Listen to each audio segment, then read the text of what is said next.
मंत्रिमंडळातले माझे सहकारी होते. का अटक केली होती त्यांना? भाजपने केली होती.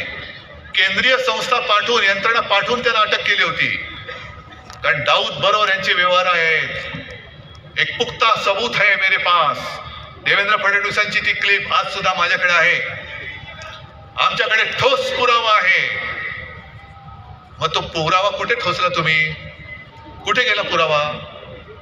अजित पवार तुमच्याकडे आले, आल्याबरोबर ती नवाब मलिक बाहेर आले. अजित पवार म्हणतात की नवाब मलिकांचा दाऊदशी संबंध असूच शकत नाही आणि तो माझा अधिकृत उमेदवार आहे, त्याच्या प्रचाराला मी जाणार.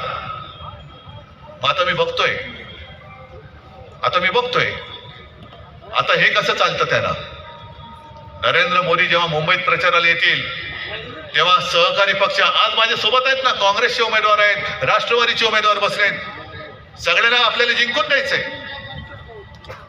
मी अभिमानाने सांगतो की हे सगळे महाविकास आघाडीचे उमेदवार जे आहेत, जिथे मशाल असेल तिथे मशाल, हात असेल तिथे हात, आणि तुतारी फुकणारा मावळा असेल तिकडे तुतारी, हे आपले अधिकृत उमेदवार आहेत ना. आहेत ना, सगळ्यांची नावं सगळ्यांना माहिती आहे. हे जिंकून द्यायचे.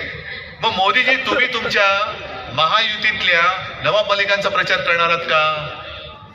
देवेंद्र फडणवीस, तुम्ही तुमच्या महायुतीतल्या दुसऱ्या उपमुख्यमंत्र्यांच्या पक्षाच्या नवाब मलिकांच्या प्रचाराला जाणार आहात का?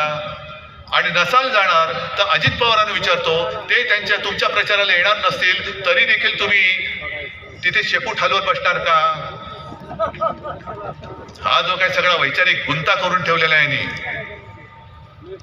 हा गुंता सोडवायचा कोणी? म्हणजे आपल्याला गुंता करून असं भासवायचं की आपण सगळे खोटे आहोत आणि तेच काय ते खरे. परत एकदा अमित शहानी कुठेतरी परत मला नकलीसेना म्हटलं. मी गेल्या लोकसभेतच बोलले, जो कोणी शिवसेनेला या माझ्या अस्सल शिवसेनेला नकली बोलेल तो बेअकली आहे. अरे ज्या शिवसेनेने तुम्हाला संकट काळामध्ये साथ दिली, सोबत दिली, शिवसेना नसती तर महाराष्ट्रात भाजप वाढला असता?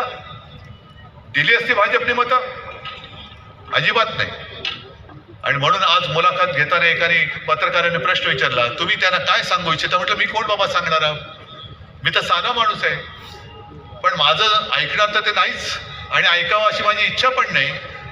पण तुम्ही विचारता म्हणून सांगतो की संकट काळामध्ये जो मित्र सोबत राहतो ना, त्याला संपवायचा कधी प्रयत्न नसतो करायचा.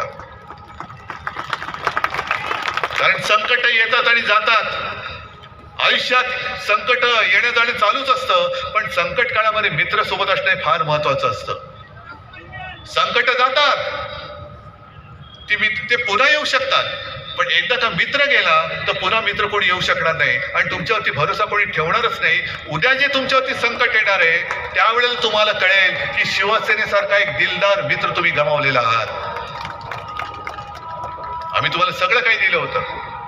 पंतप्रधान पद दिलं होतं, मुख्यमंत्री पद दिलं होतं, आणि मी काय मागितलं होतं? तुमचं काय मागितलं होतं? जे माझ्या वडिलांना मी पुत्र कर्तव्य म्हणून वचन दिलं होतं, ते वचन पूर्ण करण्यासाठी तेवढंच मी मागितलं होतं. आणि ते जर का तुम्ही पूर्ण केलं असतं तर आज तुमची जी काही निंदा नालिस्ती चालली ना, काय तुम्ही बोलता त्यांना? टरबूज असं बोलले नसते तुम्ही. फडतूस वगैरे ते म्हणजे असं कोणी बोललं नसतं ना. आता जाऊ द्या, ह्या सगळ्या गोष्टी माहिती आहेत. आणि म्हणून आज आपण महाविकास आघाडी, महाराष्ट्र वाचवण्यासाठी म्हणून या मैदानात उतरलेलो आहोत. ही लढाई उद्धव ठाकरेची नाही, शिवसेनेची नाही, ना काँग्रेसची आहे, ना राष्ट्रवादी पवार साहेबांची आहे. ही आम्ही सगळे मिळून लढाई लढतोय, ती आपल्या महाराष्ट्राच्या स्वाभिमानाची लढतो आहोत, अस्मितेची लढतो आहोत. छत्रपती शिवाजी महाराजांच्या पुतळ्यामध्ये सुद्धा यांनी भ्रष्टाचार केला, त्याच्यात सुद्धा पैसे खाल्ले.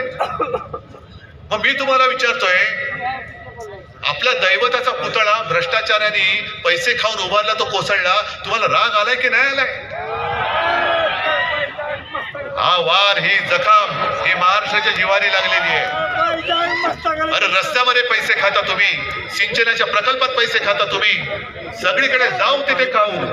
अगदी मुंबईमध्ये सुद्धा मिंद्यानी उघड सगळा भ्रष्टाचार करून ठेवलेला आहे. मुंबईच्या महापालिकेची तिजोरी आता खायला लागले. पण महाराजांचा पुतळा जो कोसळला तो महाराष्ट्र विसरू शकत नाही. तुमचं सरकार कोसळून दाखवल्याशिवाय महाराष्ट्र आता स्वस्थ बसणार नाही. तुमचं सरकार आम्ही घालवल्याशिवाय स्वस्थ बसणार नाही.